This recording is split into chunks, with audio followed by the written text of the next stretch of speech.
Mama hasn't eaten and she's collapsed. I received an urgent SOS from my 6-year-old granddaughter, who lives with my daughter and her husband. Her desperate call left me stunned. Mama had shared her own food with me, so she hadn't eaten anything herself. Grandma, come quick. Help. My granddaughter's message was frantic, saying that my daughter could only moan weakly and seemed barely able to speak. I grabbed my car keys, praying for my daughter's safety, and rushed out of the house. What I found when I arrived was beyond anything I had prepared for. My name is Wendy, and I'm a 65-year-old housewife. Since my husband, who was 5 years older than me, passed away 2 years ago, I've been living alone in our now overly spacious home. Thanks to an inheritance from him and my own savings from working until I turned 60, I have no financial worries. My only daughter, Holly, is married and lives about an hour away with her husband. The highlights of my life are their occasional visits, especially when they bring my granddaughter, Lynn. After Holly graduated from university, she moved to Paris to pursue a career fueled by her passion for the French language. There she met Ted, who was working for an international company. They married and eventually returned to the United States. Once back, Holly chose to become a full-time homemaker to support Ted, and soon after, they welcomed their daughter, Lynn. Ted graduated from a prestigious university and now works for a leading tire company, which gives him an elite status, though he has faced many challenges along the way. His father struggled with job stability, frequently changing positions, which put a strain on their finances. Ted's mother worked part-time but didn't contribute significantly to the household income. Holly mentioned this hesitantly, suggesting that Ted's parents had unconventional approaches to work. Despite this, Ted was determined to improve his circumstances. He pursued his education with dedication, earning scholarships and working part-time to support himself. His hard work has earned him Holly's deep respect. Ted is committed to ensuring that Lynn doesn't face the same struggles he did. He is determined to save money and provide her with the freedom to choose her own path. She described him as a warm-hearted person. While it might seem self-serving to praise my own daughter, Holly truly is bright and kind-hearted. She has a good relationship with Ted, even though his parents are somewhat unconventional. Lynn has been growing up happily, and I had no cause for concern. However, there was a moment when I sensed something was wrong with Holly. It was when Lynn was 4 years old. During one of their visits, Holly appeared unusually drained. I asked, "What's wrong? You look pale. Are you feeling unwell, or is something bothering you?"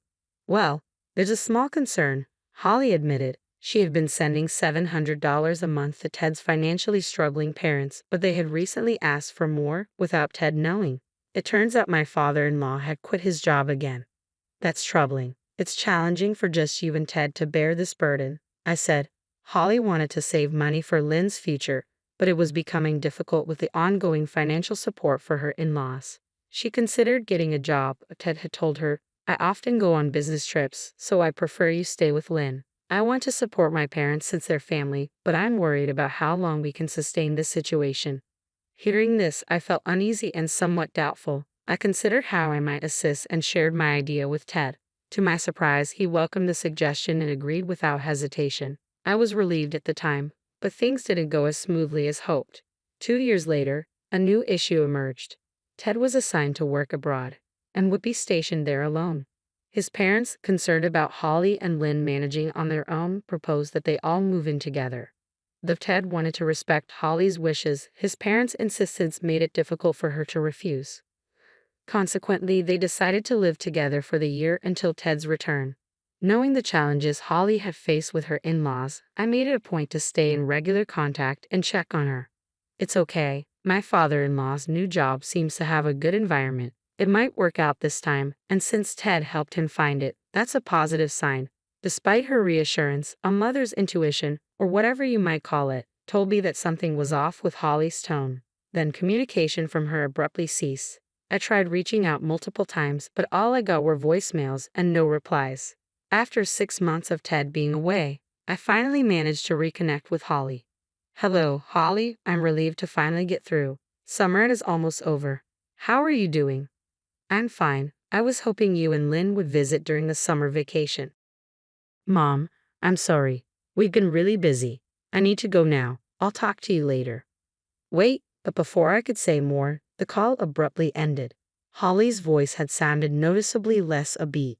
"What's going on, Holly?" I haven't seen you in over 6 months. Are you both really okay? My anxiety grew, and I realized I couldn't wait any longer. Just then, an unexpected call came through from Holly's phone. Mom doesn't have any food and she's collapsed. The distressed voice of my granddaughter, Lynn, came through the line. Lynn, what's happening? I asked urgently. Mom gave her food to me, so she hasn't eaten anything. Grandma, please come help us. From the tearful voice on the phone, I could tell Holly was exhausted and struggling to communicate. Are there any adults around, like Grandpa or Grandma? If they find out I called, I'll be in trouble, Lynn said. That's when I recalled what Holly had mentioned. She had taught Lynn how to use her cell phone and delete the call history, so Lynn could expose the situation to Holly's in-laws if needed. Hold on, I'm on my way, I said, telling Lynn to stay somewhere safe. I quickly drove to the in-laws' house, my heart racing. Holly, I'm coming. As I drove, tears streamed down my face. I was filled with guilt for not realizing the situation sooner and seething with anger toward Holly's in-laws. What have they done to my precious daughter and granddaughter? I'll never forgive them. Fueled by my anger, I pressed the accelerator harder. When I arrived at the in-laws' house, I rang the doorbell, but there was no immediate response. After repeatedly pressing the button, a voice finally answered. Why are you ringing so much? Who is it? I'm Holly's mother. What? You didn't give any notice. Why are you here? It was clear Holly's father-in-law was surprised and hesitant to come to the door. I'm sorry for the unexpected visit, but I need to see Holly. May I come in? No. Holly and Lynn aren't here. Go home. I know they're here. Is there another reason you're not letting me in? Enough. Don't come back. Just then, a deep voice resonated from behind me. Before I could react, a man appeared in front of me. That voice, could it be? I heard sounds of movement from inside the house, and the front door opened to reveal a stunned father-in-law. Boss, what are you doing here? The man was the CEO of the company where Holly's father-in-law worked. After learning about the in-laws' financial demands from Holly, I had taken action discreetly. Without informing Holly, I reached out to Ted and introduced him to a company run by an old friend of mine.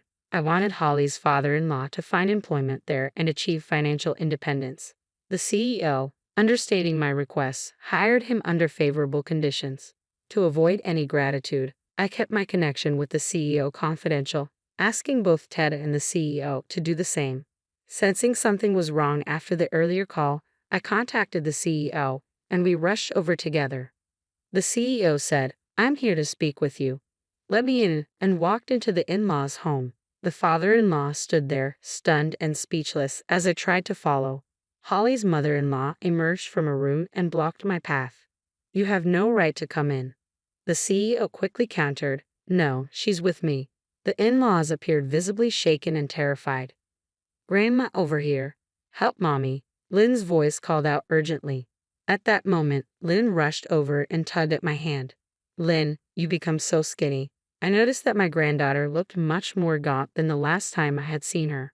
Before I could voice my concern, Lynn urgently guided me towards the back of the house, leading me to a storage room under the stairs. Holly, in a place like this? I quickly opened the door and gasped in shock and sorrow. There inside the dimly lit room was my emaciated daughter Holly. Mom, Holly murmured with drowsy eyes and tears streaming down her face. I gripped her frail hand tightly. I'm so relieved you're okay. Lynn told me you'd collapsed. We need to get you to a doctor right away. As I gently tried to lift Holly, the CEO stepped in to help. She doesn't need to see a doctor. Given her condition, are you really sure about that? We haven't done anything wrong, I responded, concerned. Liars, Mom always worked hard while you both just relaxed. You only gave her a small amount of food, and she even gave her own portion to me. From a recent call with my granddaughter, I learned that since moving in together, Holly had been forced to handle all the household chores from morning till night, like a servant. Despite Holly's efforts to please what she thought were her beloved husband's parents, they criticized her relentlessly. They complained about her cooking, her cleaning, and her parenting. They punished her by cutting back her meals and would say, if you can't do things properly, you belong in the storeroom.